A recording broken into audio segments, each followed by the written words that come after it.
Start your engines, racing fans. We are ending this hour with a look at all the changes coming to the new Formula One season.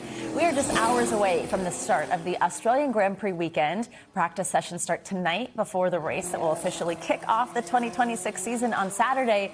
And this year, F1 is introducing a number of developments to the sport, from lighter cars to new power units. There is a new generation of cars that's given drivers and fans a fresh experience on the track. For more on all this, let's bring in NBC News reporter Sahil Kapur. Sahil, good morning. Viewers at home, you've got the two biggest NBC News F1 fans in a conversation here right now about this, and I'm excited to talk with you about it, Sahil, because, I mean, some of these changes are a pretty big deal, and they really kind of get at part of what makes F1 in a way that I think some drivers are excited about, some drivers are less excited about. Tell us what are going to have the biggest impact out there on the racetrack.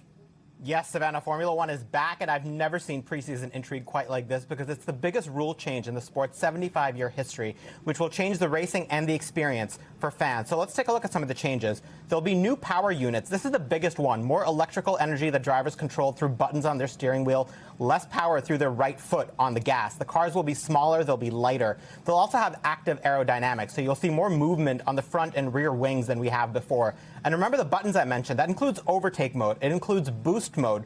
Drivers will have to figure out when to use this energy and when to save it strategically. Then narrower tires, more sustainable fuel is part of F1's goal of becoming carbon neutral by 2030, as well as new track zones. That'll affect the aero to replace the old DRS system. How all these play out when the rubber hits the road is still TBD. We'll get our first answers tonight Eastern time, Savannah, when the cars hit the track for the first time in the first practice session ahead of the Melbourne race. I'm expecting a little bit of chaos because there's so many unknowns. And of course, we'll see a new American team on the grid, Cadillac F1, with the Andretti-built cars for the first time ever. Are you excited? I was going to ask about that. I'm very excited. I mean, that's just cool, especially as an American fan of F1.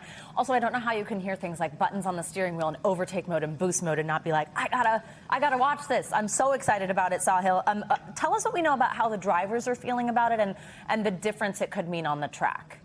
This is one of the biggest talking points in F1 right now. It'll absolutely change the way drivers race because of the emphasis on battery and all these new tools. Drivers will have to figure out how to deploy the power wisely and save it because, for instance, if they run out of energy on the straights, they'll be a sitting duck, get overtaken. Do they use this energy on the straights? How much do they use exiting the corners? Where do they compromise to save it later? Think of a little bit in layman's terms like Mario Kart. You have to know when to use your shell. You have to know when to use your mushrooms and your stars to maximize your chances, and you don't want to use them all right at the beginning.